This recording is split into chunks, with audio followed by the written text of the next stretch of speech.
es inevitable, ya el contacto es inevitable, ya la interfaz existe, no es que los animales se hayan ido y dicen, no, pues yo busco otra ruta, ¿no? Ok. Entonces, ¿qué es lo que se tiene que hacer? Lo que se tiene que hacer es, en aquellos países donde no conocen bien su ecología de su región, tienen un problema, una gran desventaja. Necesitan saber cómo es la ecología de su región.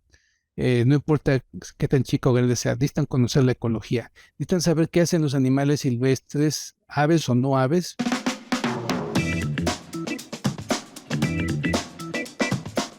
Hola, bienvenidos a nuestro Avi Podcast, este centro para las conversaciones sobre temas relacionados con la avicultura, principalmente avicultura comercial, pero también con otros tipos de aves que están relacionados o que pudieran afectar de algún modo a la avicultura comercial.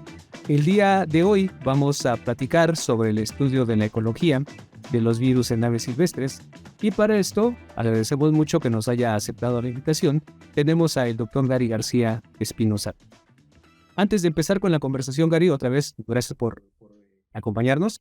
¿Nos puedes platicar un poco de cómo fue que te involucraste en la avicultura comercial y después cómo es que estás trabajando ahora con las aves silvestres? Sí, claro que sí. Rubén, muchas gracias por la invitación. Pues básicamente, obviamente si nos vamos hace ya muchas décadas, pues estaba trabajando mucho con la parte avícola, con pollo de engorda, gallina de postura, donde me involucré mucho, sobre todo en la parte más en las enfermedades infecciosas y en la parte de inmunología.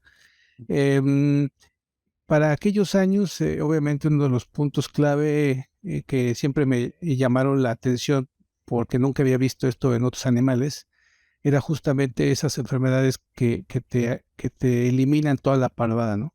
Yo no he visto tan fácilmente enfermedades que pueden eliminar otras especies como vacas o cerdos, y en comerciales sí, ¿no? Entonces, Newcastle era una de las que yo conocía desde que era niño.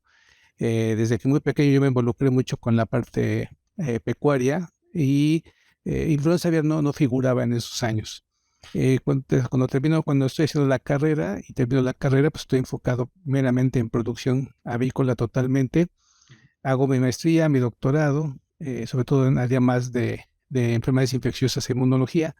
Y cuando hago el postdoctorado es cuando hago el cambio, porque algo que me había sorprendido es que apareció lo del H5N1 asiático por ahí de 1996 y entre el 2000 y 2003 que estaba por allá, me di cuenta que todas las medidas de bioseguridad, todo está enfocado a la avicultura como lo sabíamos en ese momento, y siempre se consideraban a las aves silvestres como, pues son del reservorio, pero no se le tomaba como mucha atención. Y lo que fue cambiando fue que empezaron a poner más atención en Estados Unidos por la posible llegada, era una teoría en aquellos años, de que el virus podía llegar a las granjas de Estados Unidos a través de las aves migratorias, que Estados Unidos y Canadá tienen una gran cantidad de especies migratorias que cruzan con otros continentes. Lo interesante para aquellos años es que no había mucha información más allá de saber que eran reservorios. Entonces había muchas teorías de cómo podía entrar el virus a la granja y demás. Eh, y viendo en retrospectiva hacia México, vi que ellos, considerando que ellos tienen muchos elementos para hacer estos estudios, volteé a México y volteé a ver y vi que no había esas herramientas, ni siquiera como concepto, ¿no? Entonces eso sí me preocupó porque dije, bueno, aquí están haciendo algo para estudiar en las aves silvestres y otras aves que no sean aves de producción para proteger la avicultura. Y en México yo no vi algo al respecto. Justamente Estados Unidos hizo uno de los monitoreos más importantes a nivel mundial, por ahí de los 2006 más o menos, que duró como 3 años, fue mucho dinero para tratar de identificar pues cómo llegaría el virus a Estados Unidos. El virus nunca llegó en esos años. Eran los virus que ven en granjas avícolas eran más propios de virus de aves silvestres de Norteamérica, pero no de otros continentes. Entonces parecía como que esa hipótesis pues como que no iba a funcionar y se pensaba que iban a llegar más por los aviones o por los barcos, ¿no? Claro. Por los viajeros. Y ya cuando regreso a México me doy cuenta que que esa parte de incluir como vigilancia a otras especies no estaba como tal establecida. Entonces, la única forma de establecerlo era haciendo dos cosas. Uno, era teniendo un centro de revisión, digamos, de animales o de aves que no fueran de producción para saber cuál era su situación sanitaria. Y esto se logró a través el hospital de aves que actualmente se tiene. Ese era mi objetivo principalmente por esa vía. Y el otro era, pues básicamente ver si había un interés por parte de Semarnat, de ver si esto podía hacerse más estudios al respecto. Sabíamos que era muy difícil, no había muchos datos y siempre que se abre algo nuevo, como que no hay inicialmente mucha opinión para poderlo resolver. Finalmente eso fue lo que me llevó a ver que era necesario hacer investigación clínica, diagnóstico en las muertes o aves enfermas de otras especies que podrían o no acarrear algún patógeno de importancia para la avicultura, ¿no? El más significativo iba a ser, por supuesto, el virus de influenza aviar, pero no era el único, había algunos otros, aunque yo me enfoqué más en la parte de los virus, por lo que yo vi en Estados Unidos, ¿no? Que ellos estaban haciendo y nosotros no tenemos ese mismo esquema. Ya con el paso de los años, eso fue cambiando poco a poco. Sí, y que se necesitaba, por supuesto, ¿no? Porque si bien es cierto que el primer paso que mencionas, que fue el establecimiento del hospital para las aves de Matthew y compañía, pues también como que yo supongo que el tipo de pacientes que llegaban ahí, más no domésticos, sino que más como tipo mascotas para las familias, para las personas que gustan de este tipo de animales, pero quizá con cierta limitación respecto a lo que realmente es la representatividad de las aves silvestres, ¿no? Y de ahí ya lo que hiciste posteriormente con la expansión para precisamente ir al campo, a la recolección, a la búsqueda de muestras, para hacer estas investigaciones en las que estás trabajando. Pero bueno, platicas cómo empezó esta historia.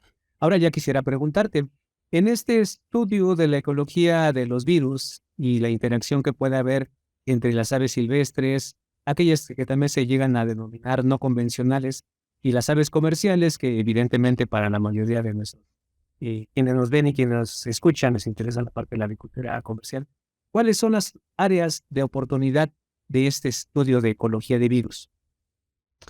Básicamente, actualmente, y aquí vamos a sumar otros puntos de vista, digamos, tal vez hace unas 3, 4 décadas, los primeros brotes relacionados directamente entre animales silvestres y las granjas avícolas eran muy claros.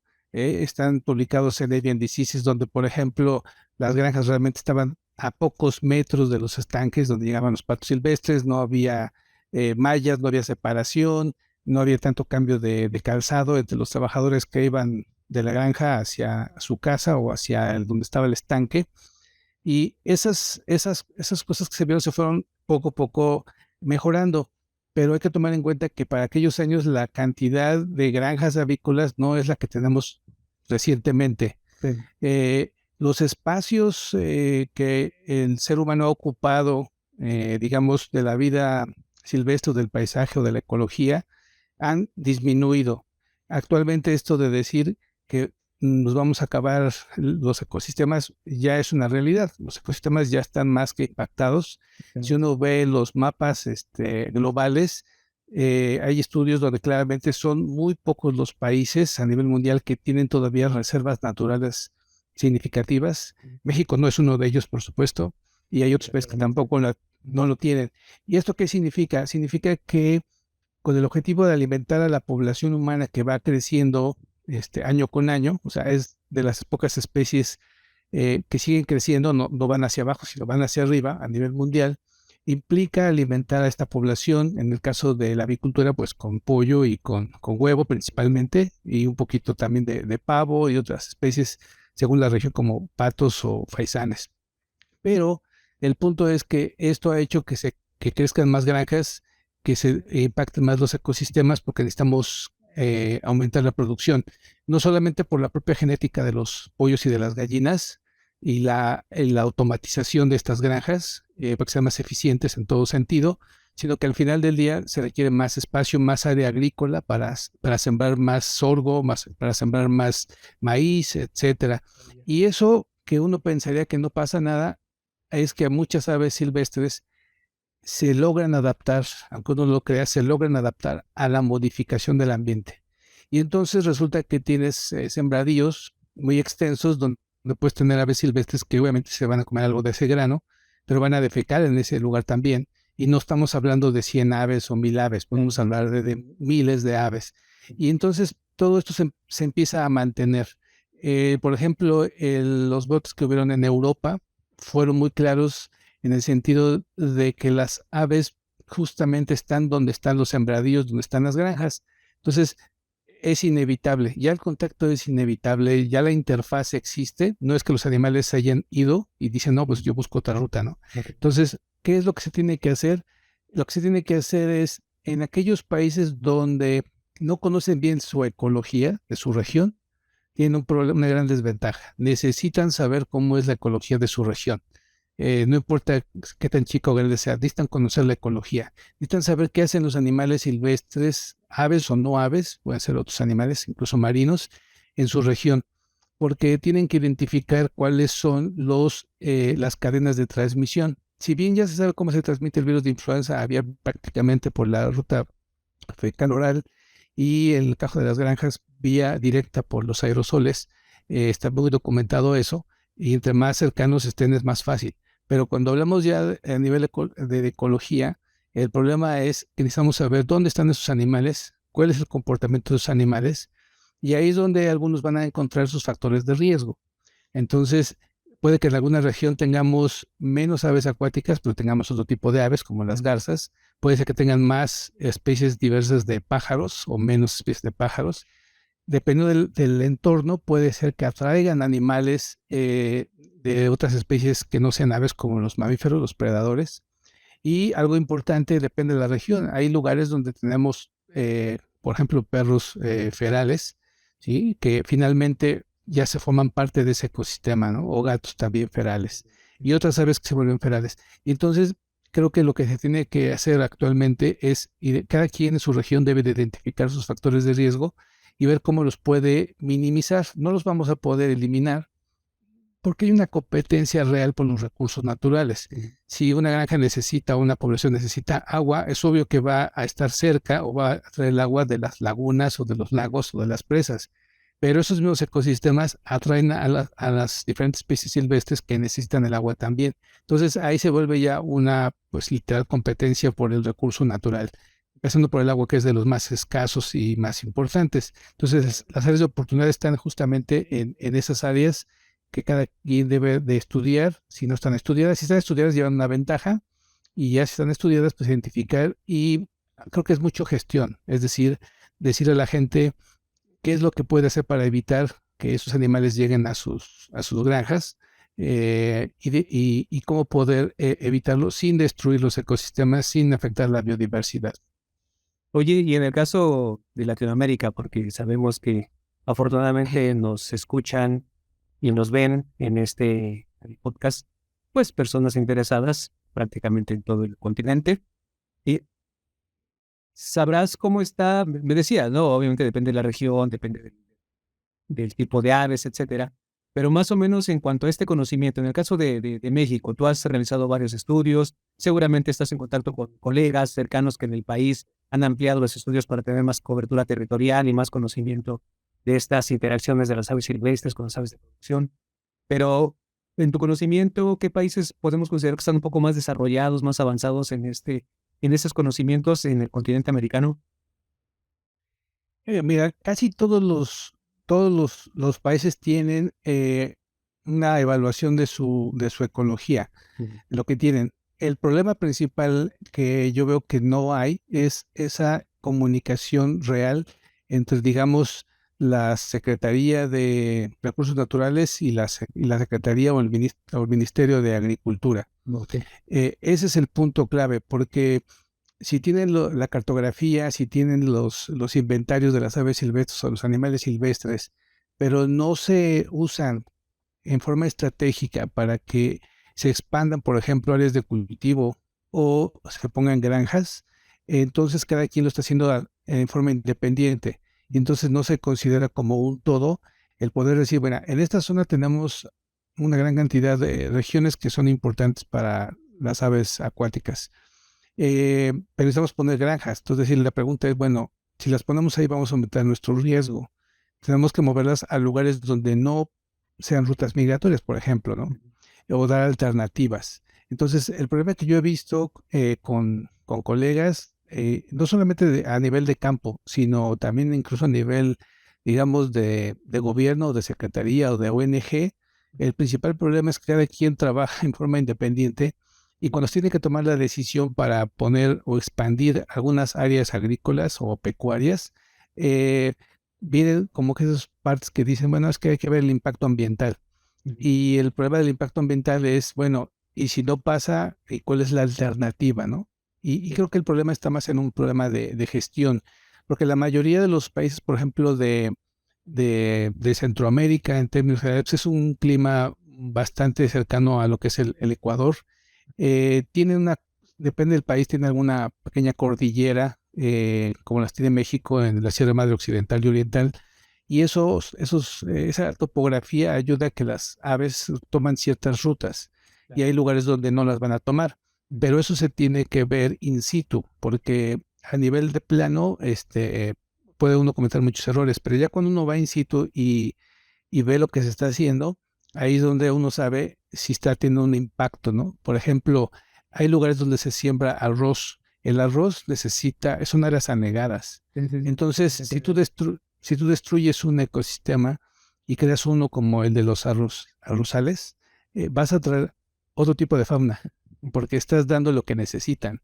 Y entonces vuelves a crear un problema, aunque sea agrícola, pero lo vuelves a favorecer. Entonces, el problema principalmente está en gestión, en saber trabajar con la parte de ambiente, con la parte de agrícola y pecuaria, y incluso con Secretaría de Economía, para ver cómo eso se puede resolver. Los animales se van a adaptar, ¿no? Y por ejemplo, si vamos hacia Sudamérica, pues ahí tenemos una gran área topográfica que son la cordillera de los Andes, por ejemplo, y el Amazonas, que todavía está bastante grande, y son barreras naturales que hacen que las aves se dividan y no lleguen al mismo sitio. Entonces, lo único bueno es que no podemos destruir, digamos, ese tipo de cordilleras, ¿no? Es pura montaña. Pero si tú tienes una selva, la selva sí la puedes deforestar y la puedes cambiar, y esa sí la puedes favorecer para la agricultura, pero la puedes favorecer a los animales silvestres que sí se van a adaptar a ese ecosistema. Y ese tipo de impactos yo no los he visto claramente evaluados y estudiados. O sea, en muchos informes que yo he llegado a leer, no necesariamente por lo de influenza B, pero para otros eventos, no son a veces tan claros en lo que se mide o cómo se mide. Entonces, eso no es bueno porque necesitamos tener evaluaciones mucho más precisas en cuanto a números y considerar datos, sobre todo datos que nos digan a futuro qué puede pasar si yo modifico un ecosistema. Eso ya se sabe. Estados Unidos tiene muchos estudios, por ejemplo, donde han modificado el área agrícola para favorecer, no sé, captación de agua, y de repente se dan cuenta que eso favorece a 3 especies silvestres, de pájaros, por ejemplo, ¿no? O modifican otro ecosistema y desaparece una especie, pero aparecen otras. Y el problema es que algunas de esas podrían tener un papel, digamos, negativo en ese punto de vista de transmisión de enfermedades infecciosas, sobre todo virales, ¿no? También bacterianas. Pero algunas tal vez no. El problema es que no se sabe con precisión porque son tantas especies de aves que uno no puede estar seguro que tal especie no va a transmitir nada, ¿no? Que el virus no se va a replicar y hasta ahí llegó. Pero mucha de esa información no se sabe. Algunas especies actualmente, como los brotes recientes, ya habían sido reportadas. Y entonces la duda es, bueno, estos animales van a seguir siendo otros reservorios. La respuesta parece ser hasta ahorita que no. Pero, pues como eso no se está haciendo vigilancia con precisión, pues es una lotería, ¿no? El saber si sí o si no. Sí, porque ahí estás hablando de muchos factores, es decir, la adaptación, el ser humano, la modificación del medio ambiente para cubrir ciertas necesidades, la adaptación de las especies animales a esos cambios.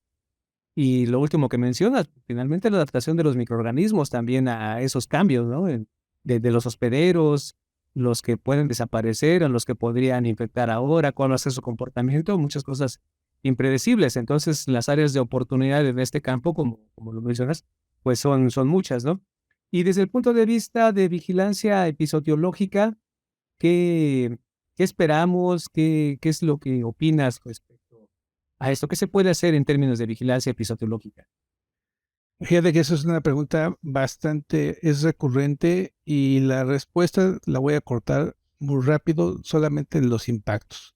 Mm. Si uno revisa los libros viejos y manuales y algunos todavía vigentes y ves los protocolos de la OMSA o de la OMS o del CDC o del USDA-AFIS de Estados Unidos, entre otros ejemplos, eh, son lo mismo, el protocolo ya existe, ¿no? Tú tienes que hacer una vigilancia tomando en forma activa algunas muestras de estas aves en épocas en las que sabes que hay congregación de estas aves, previo para saber qué virus están circulando. Eso ya se hace desde hace décadas, eso no es nuevo, ese es el mismo protocolo.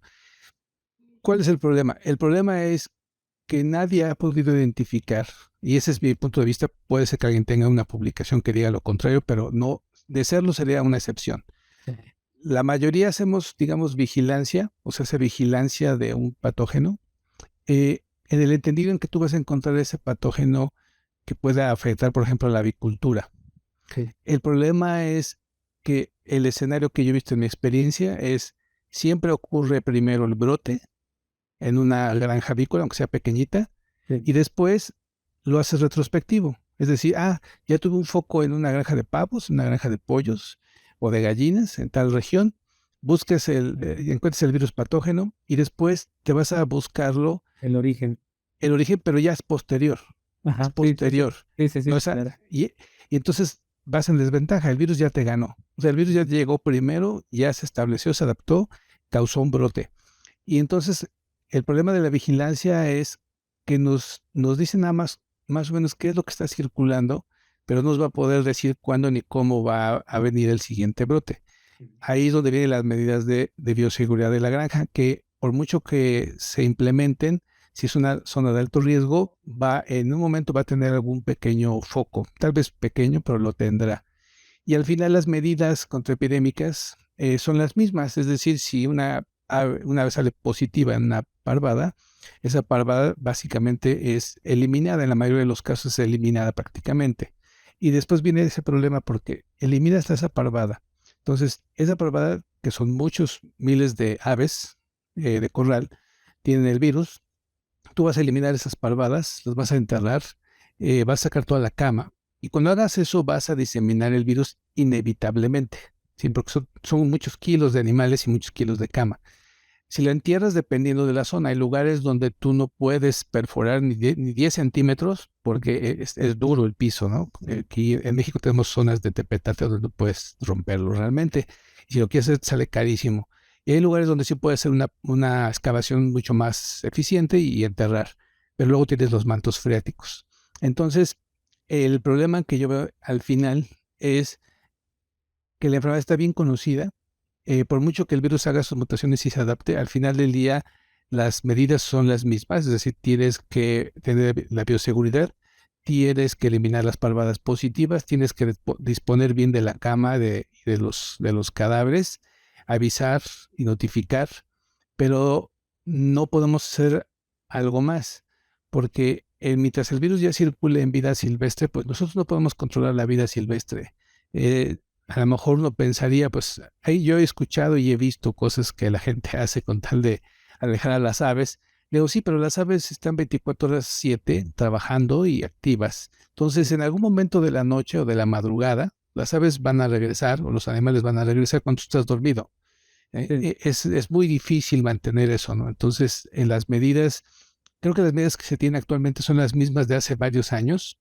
Eh, y lo único que estamos viendo realmente es que se está diseminando cada vez más, ¿no? Ahorita ya ver el virus en varias zonas, tanto en aves domésticas como silvestres, era un escenario en su momento como teoría, actualmente ya es una realidad.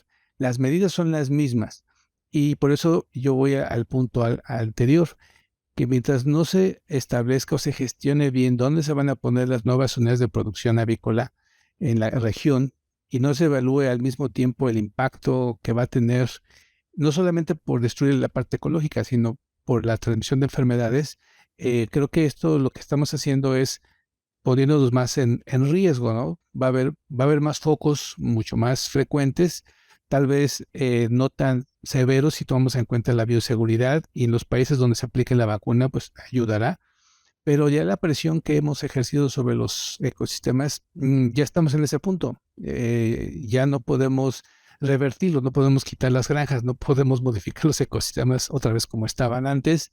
Somos muchas personas en el planeta y eso es lo que hace muy difícil, en mi opinión, crear protocolos distintos. La mayoría de los protocolos actualmente son ajustes pequeños en algunas pruebas de diagnóstico, en incrementar un poquito el número de muestras de la vigilancia, pero en realidad la decisión al final es la misma. Es, si me sale positivo, ¿qué hago? Bueno, pues voy a cuarentenar esta zona, nadie puede entrar a esta zona, vamos a suponer que fuera un ecosistema que tuviese un brote, como se han escuchado reciente, pues cierras y cuarentenas, nadie puede entrar a esa zona, ni los turistas, ¿no? Hasta que pase el episodio. Si son granjas, haces lo mismo, cuarentenas, eliminas lo que está allá adentro.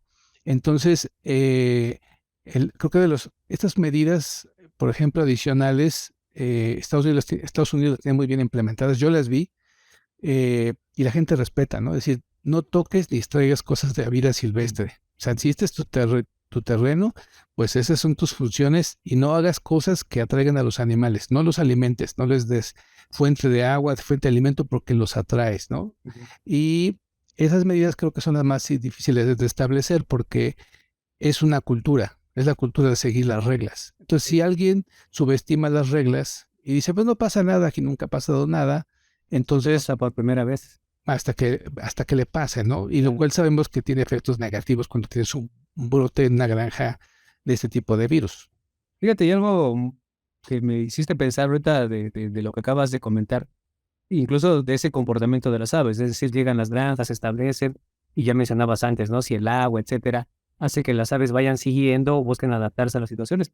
Pensé en la situación de los aeropuertos y los accidentes que hay con aves, ¿no? Todos los protocolos que se han implementado para tratar de ahuyentar a las aves o que esas no interfieran tanto con los vuelos, perdón, y lo acabas de mencionar, ¿no? Las aves están 24/7, las aves no descansan, no piensan en las cosas en las que los seres humanos piensan, y a pesar de esos protocolos, se siguen presentando, afortunadamente no con tanta frecuencia, pero sí existen accidentes ocasionados con las parvadas, ¿no? Que vuelan justo cuando despega el avión y ahí están afectando motores y cosas por el estilo. Entonces, si pensamos en lo otro, ya que decías del asunto del comportamiento de agentes infecciosos como los virus, pues por supuesto, y tiene que hacernos pensar con más seriedad esta importancia que tiene el establecimiento de granjas y los protocolos que buscan evitar esa transmisión de agentes infecciosos entre esas aves silvestres y posiblemente la agricultura comercial. Oye, y digo, has hecho referencia constantemente, seguramente, al asunto del virus de la influenza aviar, pero ¿esta es la única amenaza para la agricultura comercial, para las poblaciones humanas? No, no es la única. Hay evidencia indirecta muy interesante.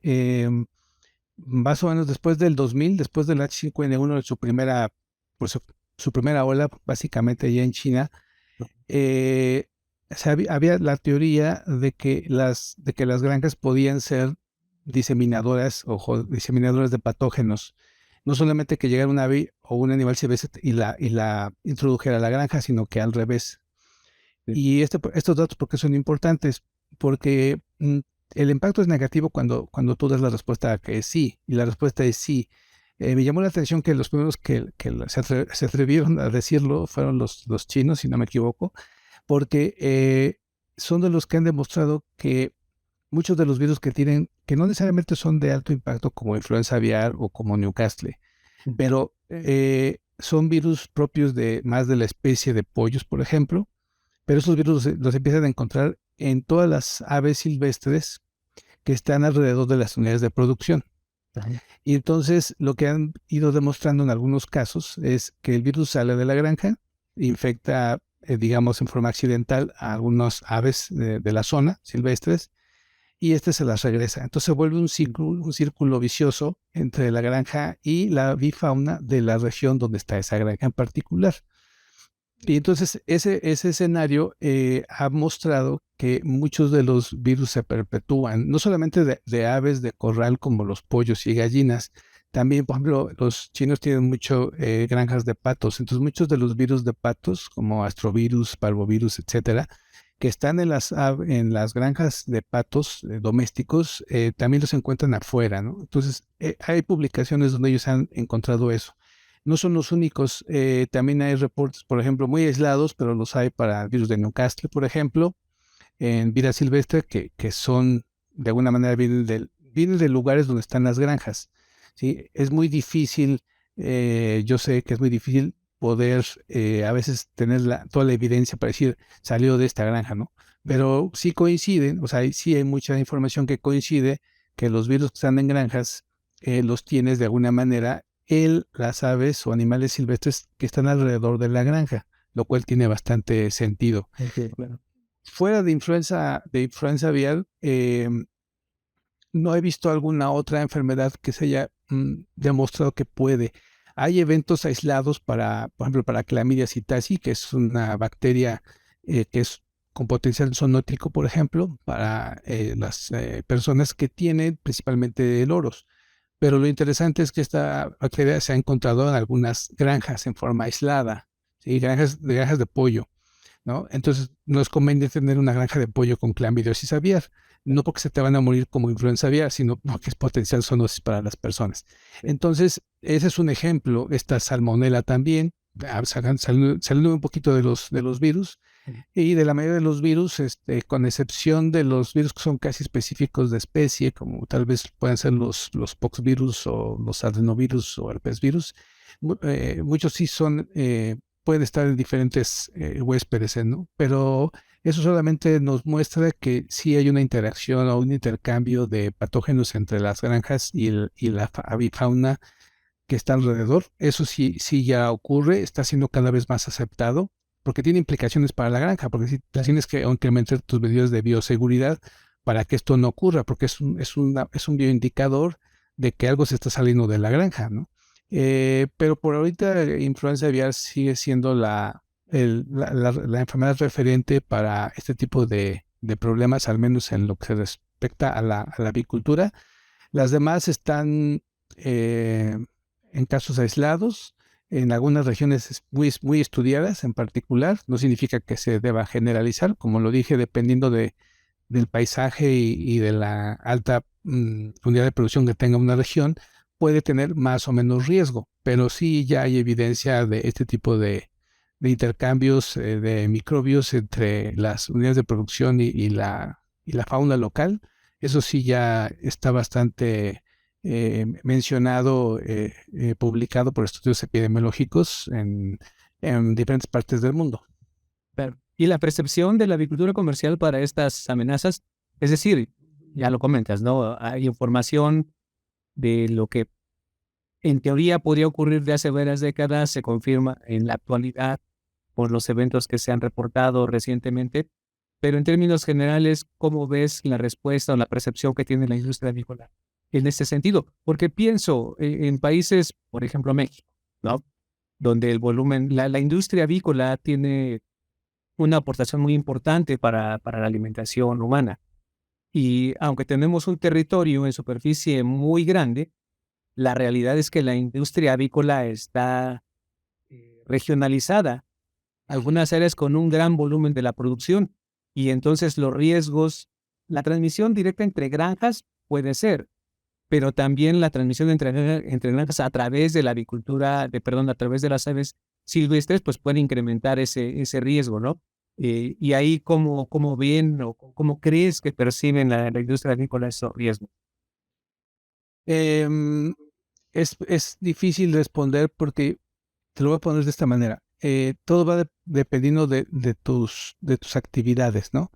Entonces, si me pongo en los zapatos del avicultor, pues obviamente tu objetivo número uno es que tu patrimonio que tienes, o sea, de esos millones de pollos y de gallinas, no se te muera nada, por ninguna razón, ¿no? Aunque no tiene que ser influenza, puede ser otras causas, Claro. ni por micotoxinas ni nada de eso, ¿no? Entonces tú buscas que tu patrimonio esté completo o tenga las mínimas pérdidas. Mantener a los empleados que te ayudan, ¿no? Y pagarles. Y luego, pues obviamente vender ese producto inocuo para que la gente lo consuma de forma segura. Entonces, esos son los objetivos eh, que tendría el avicultor como primera instancia.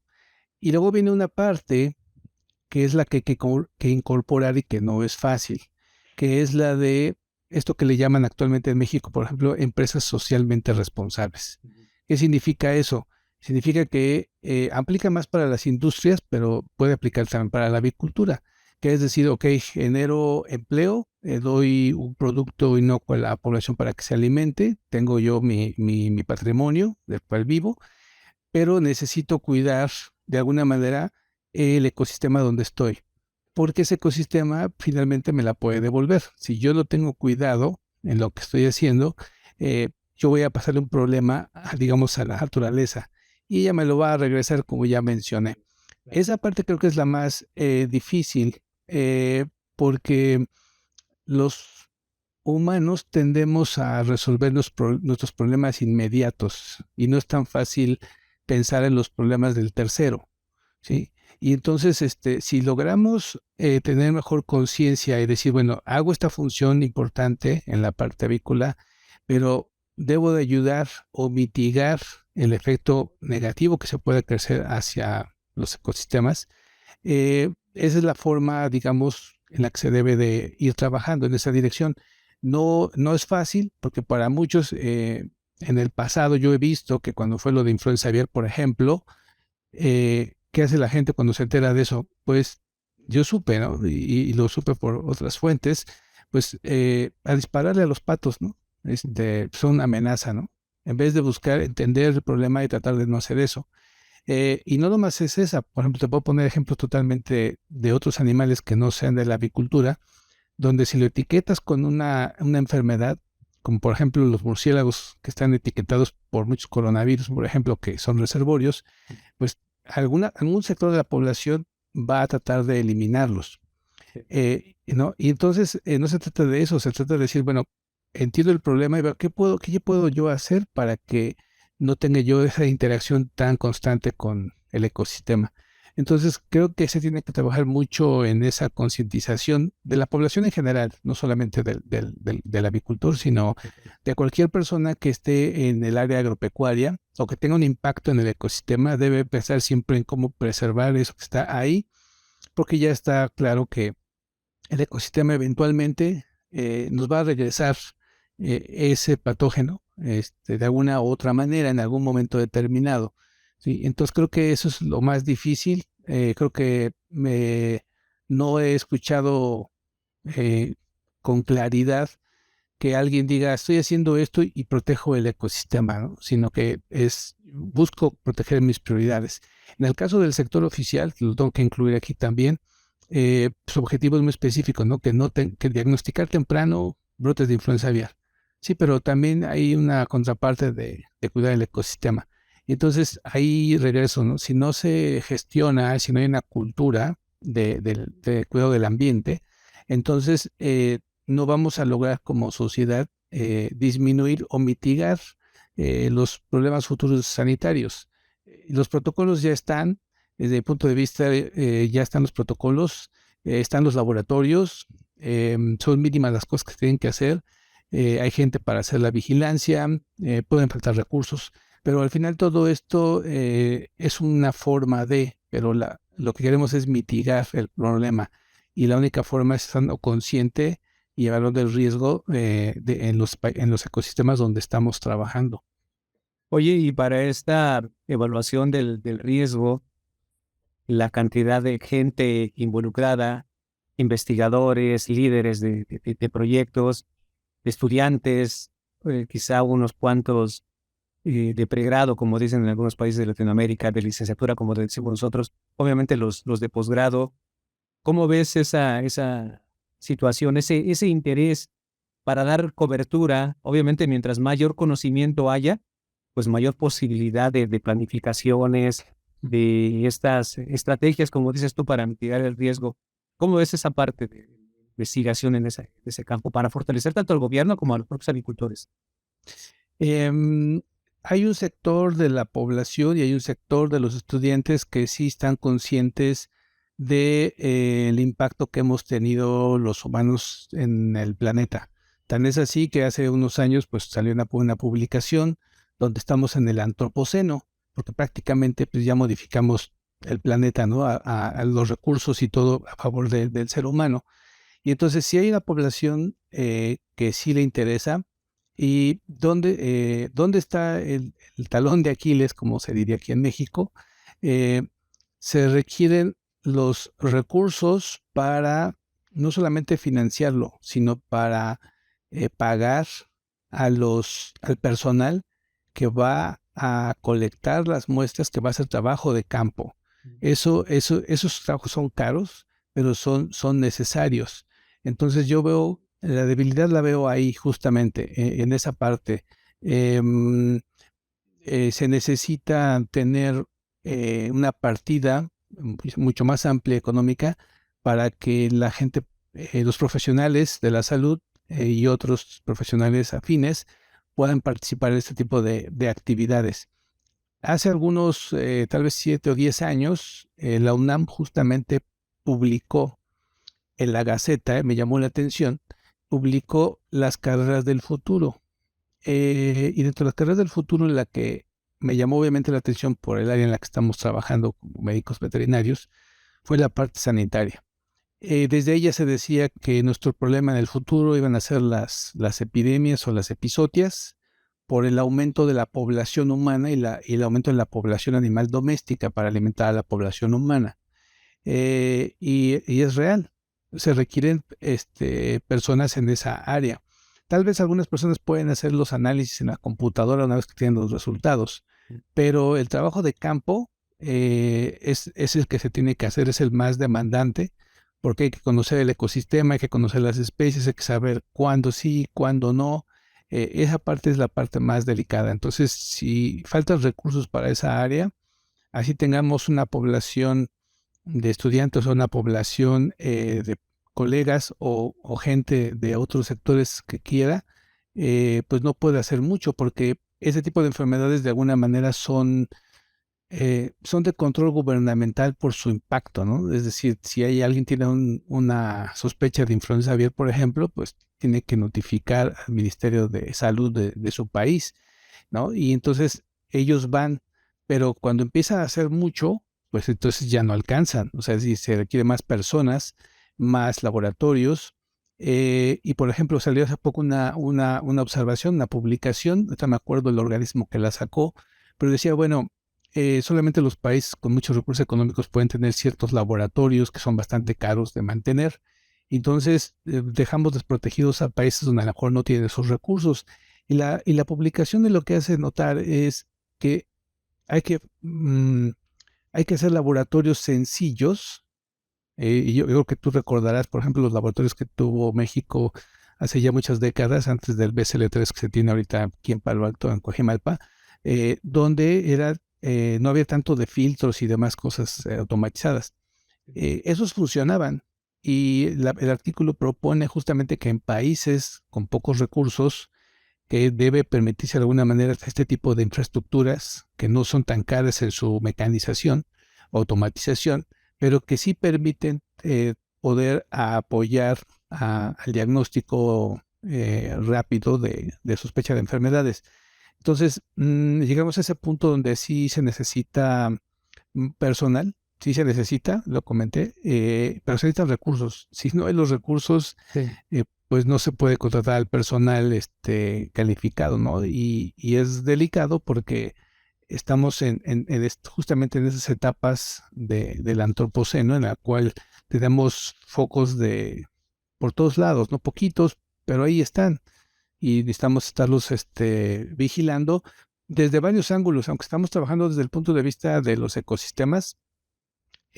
Algo que señaló, por ejemplo, el CENACYT en el caso de México, con lo de influenza aviar, y estoy totalmente de acuerdo, es que los médicos veterinarios que trabajan en clínicas veterinarias a nivel rural, no los que trabajan en las corporativos de avicultura, ni tampoco los veterinarios que trabajan en hospitales en ciudades estrictamente, sino los veterinarios que están con una clínica a nivel rural, son los primeros que se van a enterar de las enfermedades o brotes de enfermedades tanto en animales domésticos, sin importar la especie, como de animales silvestres. Y eso me ha tocado verlo, son los que están ahí. Entonces, si a estos médicos veterinarios no se les apoya, que son nuestra primera línea de defensa, pues es delicado, porque entonces quién más se va a enterar de un amor, de lo que está ocurriendo. Entonces, esto del sector de área veterinaria en área rural se volvió hoy en día mucho más importante de lo que se pensaría. Y que lamentablemente yo creo que en varios de los países de Latinoamérica compartimos la problemática, ¿no? De cómo el gobierno federal distribuye recursos, obviamente para la manutención del país, y que lamentablemente la parte de investigación en términos muy generales recibe poco apoyo. Y ya si nos vamos al aspecto específico, por ejemplo, de la salud animal o de la investigación en salud animal, todavía hablamos de menos recursos, ¿no? La competencia, digamos, cuando hay una convocatoria para un proyecto de investigación, pues la competencia es grande, varios grupos de investigadores que quieren acceder al recurso, pero que lamentablemente por la disponibilidad solamente algunos de ellos tendrán acceso a esto. Y entonces, pues tristemente caemos en una especie de círculo vicioso donde la necesidad está ahí, es conocida, pero el acceso a los recursos para lograr dar pasos más grandes, ¿no? Evidentemente, los pasos se han dado, lentamente se ha avanzado, se conoce mucho por esos grupos de investigación, pero no se avanza tan rápido porque, pues lamentablemente no está en el top de las prioridades que tienen los países en términos generales, ¿no? De muchas exigencias de la sociedad, pero que no se pueden atender todas de manera simultánea. Sí, por eso ahí esa parte del médico veterinario rural debe ser apoyado, porque no solamente, no es solamente para que vea la parte sanitaria de enfermedades de importancia, sino al final del día el que tiene que certificar que los animales están sanos o clínicamente sanos, pues son los médicos veterinarios que están ahí en esas zonas rurales. Entonces, no solamente es por la parte sanitaria, sino es por conocer todo el entorno olvidado, ¿no? Esas áreas rurales, hay muchas en el país que están olvidadas, pero, pero sufren de que les faltan recursos económicos, sufren porque les falta alimento de buena calidad y aparte de eso, pues tienen animales más susceptibles a enfermedades, ¿no? Que les puede transmitir a ellos enfermedades. Entonces, eso es un círculo que se tiene que romper para que sea un círculo productivo a nivel rural, digamos a pequeña escala.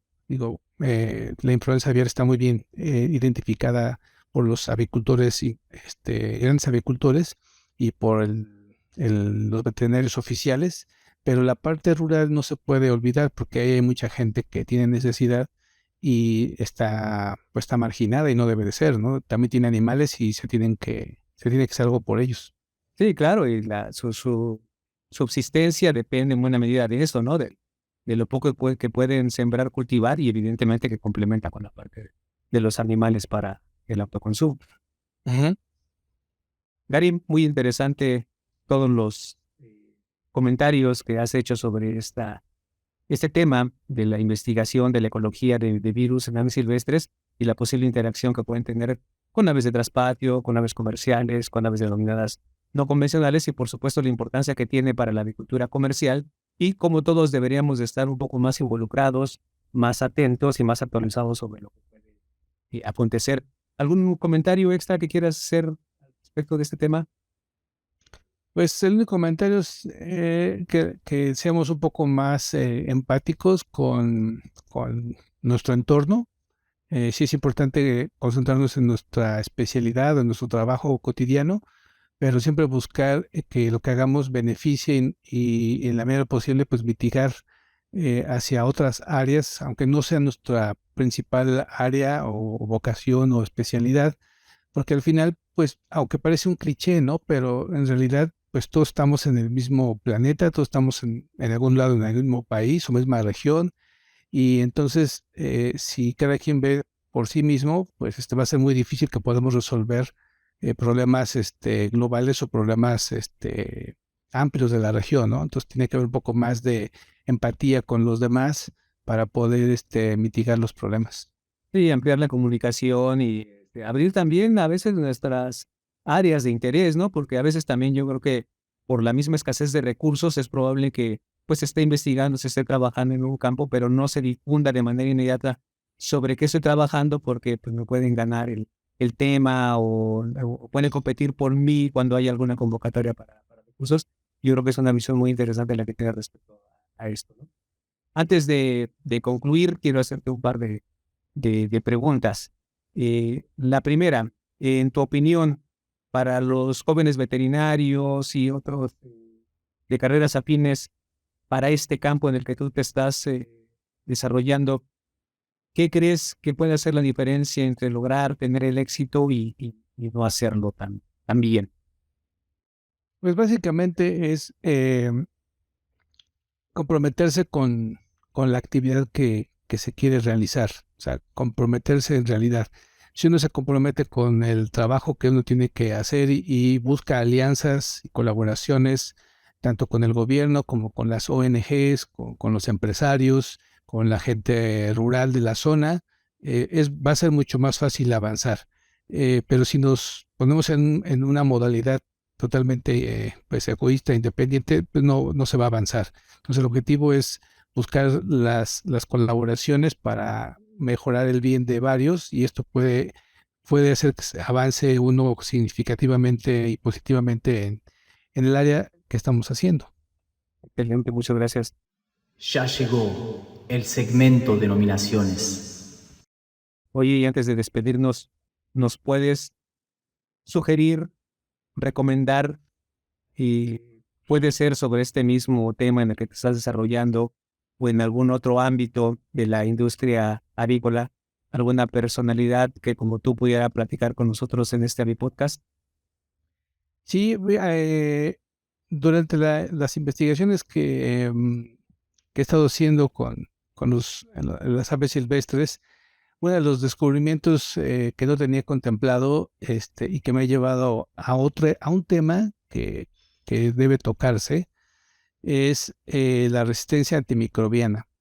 Si bien ya hay normas y hay una necesidad a nivel mundial por eso, lo que más me sorprendió es que en este análisis de la vida silvestre nos estamos dando cuenta que hay muchas bacterias resistentes ya en el ambiente, ya en la vida silvestre. ¿Cómo llegaron ahí? Ahí necesitamos a alguien que amplíe, ¿no? Más allá de lo que ya se sabe en granjas avícolas, más ahorita que está la transición hacia granjas libres de antibióticos. La realidad es que ya hay mucha información que evidencia genes de resistencia antimicrobiana en muchos ecosistemas de diferentes latitudes. Entonces el problema ya no se quedó solamente en las granjas y en los humanos para tratamientos con antibióticos, ¿no? Sino que esto ya se fue más allá. Y eso es un tema delicado porque esto podría ser la otra pandemia que estamos olvidando. Todo el mundo está pensando tal vez en influenza, eh, pero tenemos que pensar que puede haber una escasez de este tipo de antibióticos y entonces alternativas pues no está tan fácil, ¿no? Entonces yo creo que personas que están trabajando directamente en la resistencia antimicrobiana, yo propondría a una colega, yo sé que ella está trabajando justamente en el tema y estamos colaborando un poco en el tema por lo que yo he descubierto con los fagos, que son virus de bacterias. La doctora Cecilia Rosario Cortés, que está metida en este tema y que sí es importante abordarlo, porque yo creo que esa es otra epidemia o pandemia que podemos tener y no se ve como muy claro los impactos negativos hasta que alguien de repente pues no tiene con qué tratarse su infección bacteriana, ¿no? Porque es resistente a todo. Oh, excelente, muchas gracias por la recomendación. Vamos a buscarla, vamos a contactarla y esperemos contar con su participación. Pues, doctor Gary García Espinosa, muchas gracias por haber conversado con nosotros y esperamos continuar en el futuro. Y a todos los que nos ven, y que nos escuchan, pues ojalá que continúen dándole seguimiento a mi podcast. Muchas gracias y hasta luego. Hasta luego.